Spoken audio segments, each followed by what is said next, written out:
When people hear comprehensive car insurance, they usually think it means everything is covered. But here's the truth. It doesn't cover absolutely everything. What it does cover, though, can be the difference between a huge financial setback and simply filing a claim and moving on.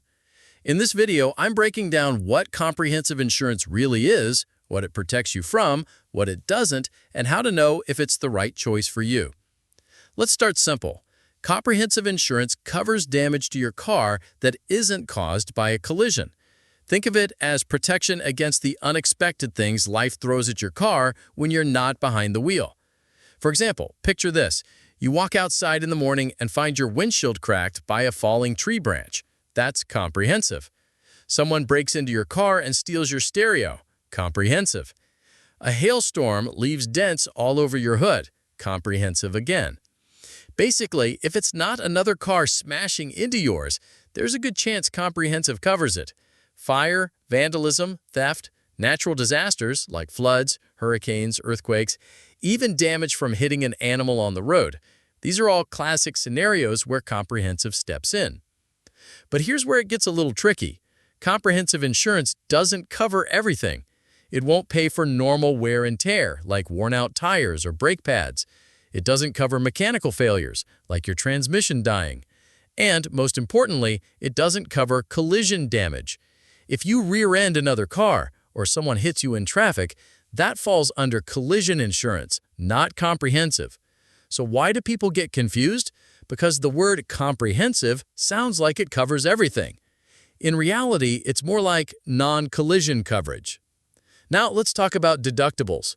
With comprehensive insurance, you usually choose a deductible, the amount you pay out of pocket before your insurance kicks in. If your deductible is $500 and hail damage costs $2,000 to repair, you pay $500, your insurer pays the remaining $1,500. Choose a higher deductible and your monthly premium drops, but you'll pay more out of pocket when something happens. Choose a lower deductible and you'll pay more each month, but less at claim time. So the big question is, do you really need comprehensive insurance? Well, that depends. If you're financing or leasing your car, chances are your lender will require it.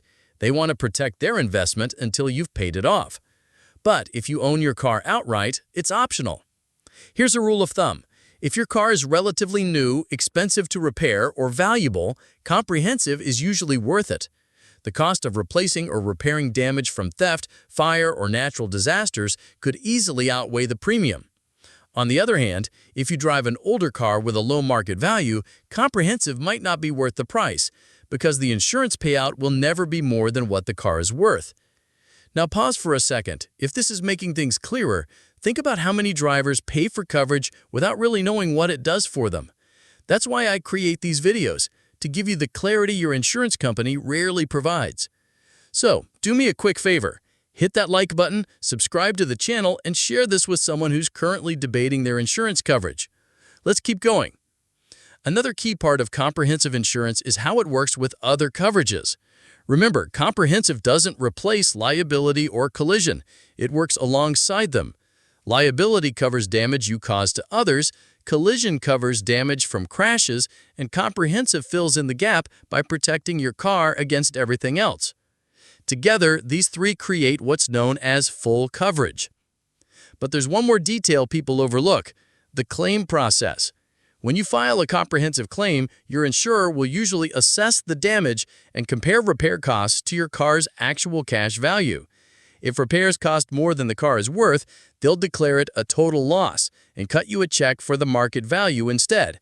That's why knowing your car's current value is so important when deciding if comprehensive is worth it.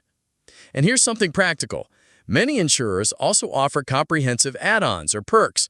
For example, coverage for glass repair without a deductible, or rental reimbursement if your car is in the shop. These extras aren't standard everywhere, but they can make a big difference depending on your driving situation.